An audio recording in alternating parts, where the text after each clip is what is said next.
Okay, we're live. Um, Hi, Tristan. How's it going? I'm doing well. How are you? Good. Hey, uh, how about you tell us a little bit about the Space Party's platform? Okay, well, the Space Party is an idea that was actually first promoted by Anna Leibovitz. She was a journalist on the website io9.com, and she wrote an article titled "Do We Need a Space Party?"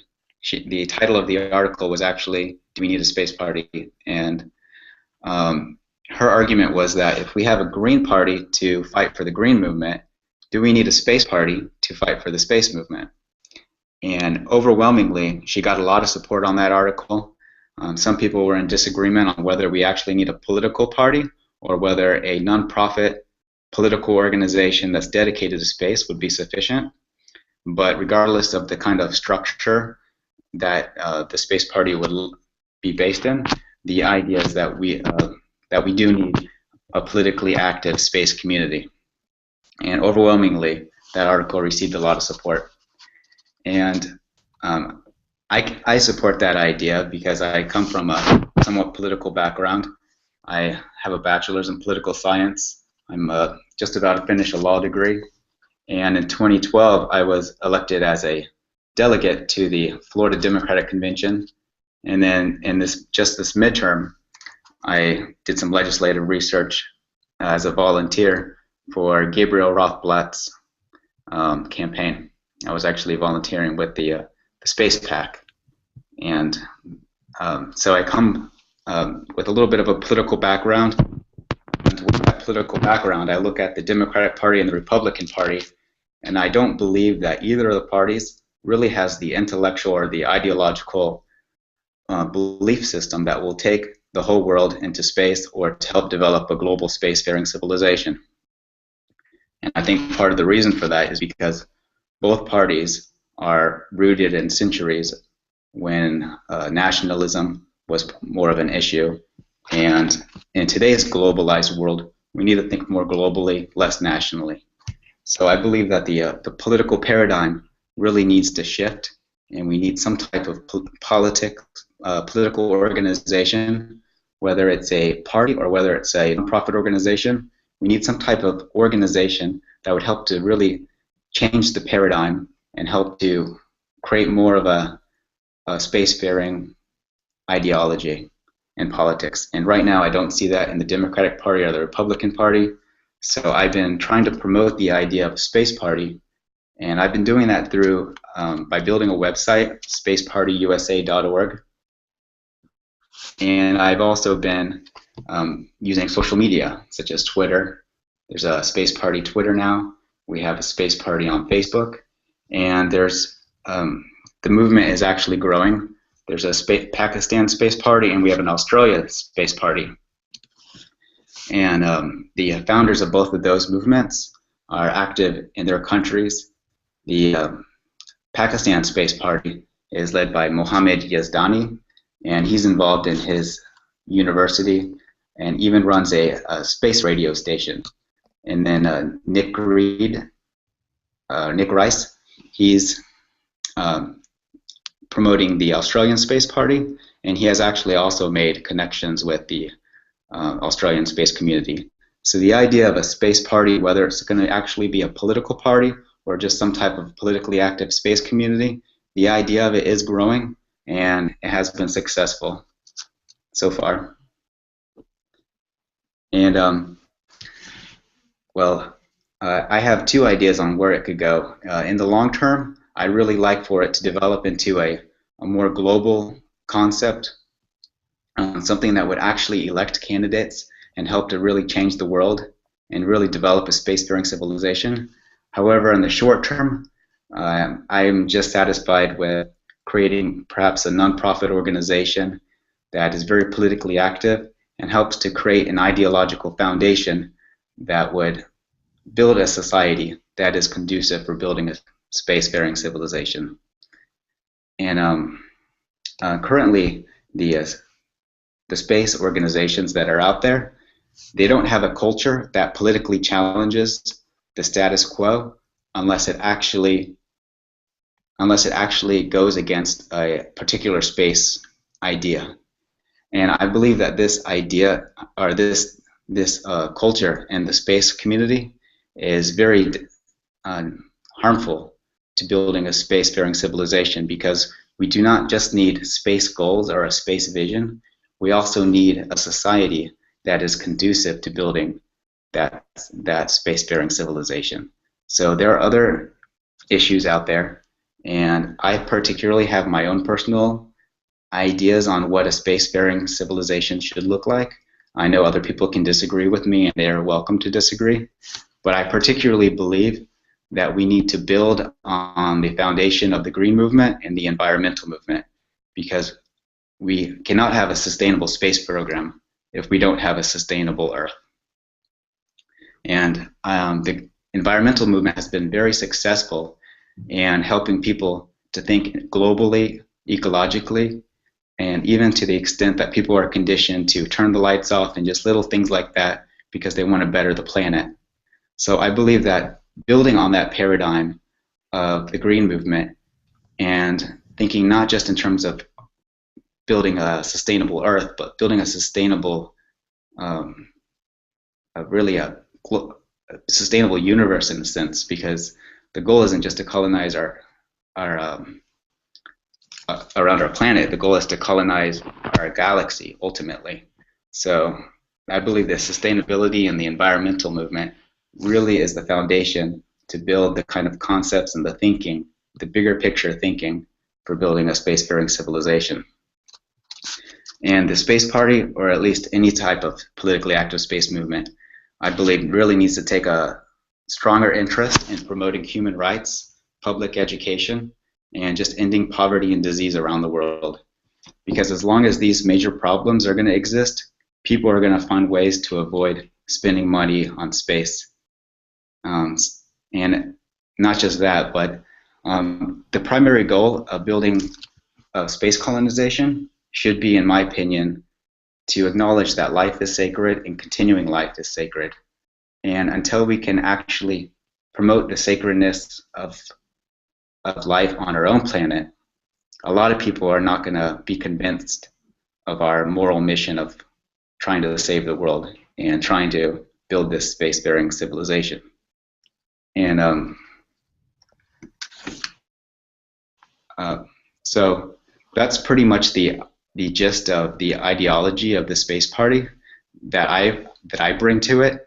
But anybody is welcome to disagree with any of my opinions on it. In general, it's just a politically active space movement.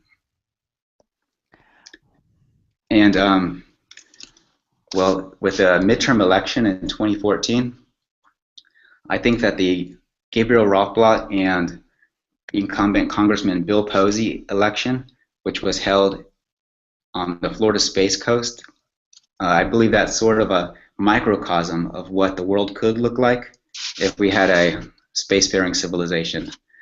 Their election was held on the Florida Space Coast in the same location as the Kennedy Space Center, and because of that, the community had a strong space culture, and a lot of people's jobs and livelihoods were dependent on the space movement. So that election had a wide emphasis on space. It was part of the political and policy platform of each candidate, to the extent that it even made BBC News. BBC published an article saying that candidates battling it out for space. And the significance of this is that it shows that if we had a spacefaring civilization, it would, to a certain extent, be self-sustaining. So while it may be difficult to get there, once we're already there, it will be somewhat self-sustaining, because people's livelihoods, their jobs, and our culture and our way of thinking and viewing the world would be based on that civilization. So the 2014 midterm election is interesting in the regards to the Rothblatt and Posey election, because it shows what a spacefaring civilization could look like in the future and how it could be self-sustaining once people's livelihood and culture is based upon it. And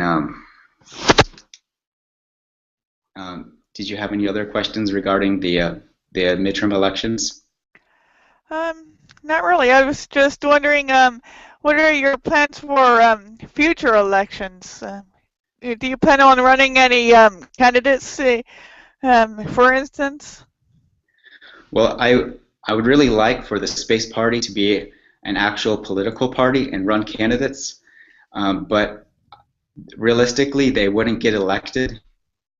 Maybe in some local elections, but it's unlikely that they would have the capability of competing with very strong and proven political parties like the Democrats and the Republicans. But even with that said, I believe running candidates would be very advantageous in order to get the media's attention. So if our goal is to get the media's attention, I think that's a great idea if we can do it. However, it's not necessary, and I don't think that we need all of our efforts to be put on just running candidates in elections. A lot of it can be about challenging the candidates that currently exist. That may be a little more feasible, and trying to encourage them to make space into one of their into a policy for them. So candidates would be important, but right now I think it's most important to challenge the current candidates in both parties, Democrats and Republicans, and make sure that they're voting how we want them to vote. Mm-hmm. And you asked about at one time whether I think that government or private space industry is best. And from a technology perspective, I don't particularly have an answer for that. But from a political perspective, I think that we need to look at how the lobbying is working with the private space industries, because the aerospace industry is often connected to the defense industry, and that's true with Boeing and Lockheed Martin and a few others. So if we have a strong private space sector, we may actually be encouraging the lobbying of the military, of defense lobbying, which may elect politicians who are strong on defense, and those politicians may also be weak on using sustainable energy and sustainable environmental programs. On the other hand, having private space industries may be advantageous because of their lobbying, because perhaps they will lobby for more space exploration. So it's sort of a catch-22. I'm not sure where it's going to go, but we do need to watch the lobbying of the space industry and the aerospace defense industry and see if it's really helpful for our space goals. Because the bottom line for these companies is that they're looking out for their shareholders. They're not necessarily looking out for space enthusiasts and space supporters. Mm-hmm. And let's see, a lot of people think that space is not, that we need to fix the problems in today's world before we really invest in space. And I completely disagree with that. And that's also a big part of the Space Party's platform, is that space is not something to hold off until we fix the world, but space is actually a solution to many of the world's problems. Because if we get the world together and collaborate on space programs such as the International Space Station, we're going to have a lot more world peace. And an example of that is when Russia invaded the Ukraine. When Russia invaded the Ukraine, when both Russia and the United States were using all their leveraging as they could to manipulate each other's foreign policy. Russia used the space station because we're using them to get into space. And the fact is that instead of having a proxy war, we sort of had this war of just using space. It's much better that space is being negotiated. Putin joked that we're going to have to take an elevator or something to get to space. Of course, he was joking, but the point is that he was saying that stop trying to manipulate our politics.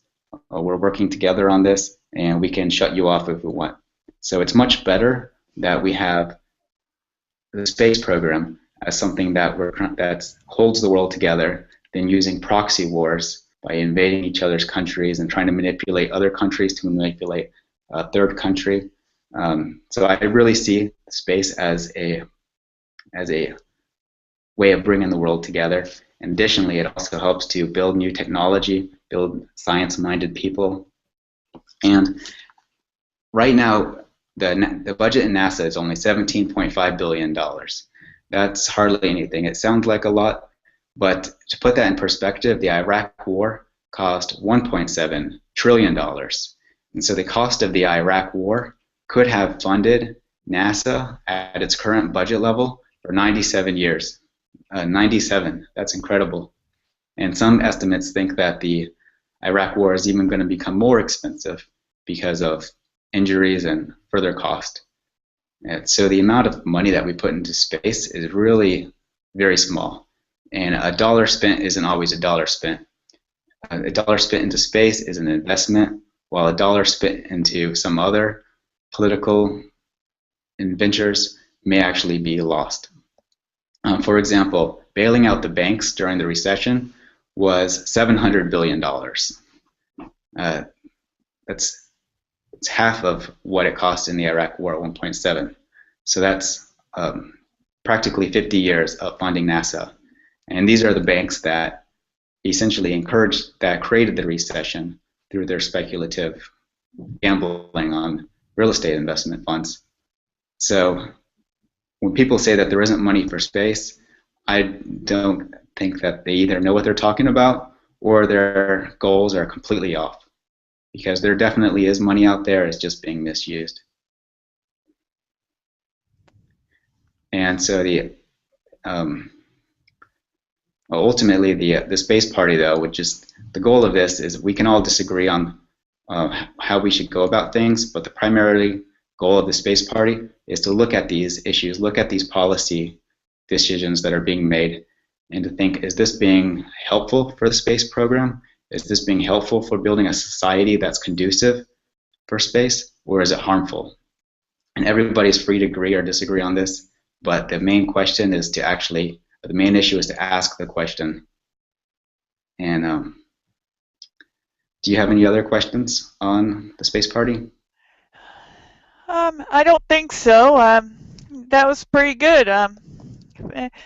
Thanks. And I'll try to get this up soon. Okay, sounds great. Thank you. Well, it's good talking to you. Good talking to you too. Bye.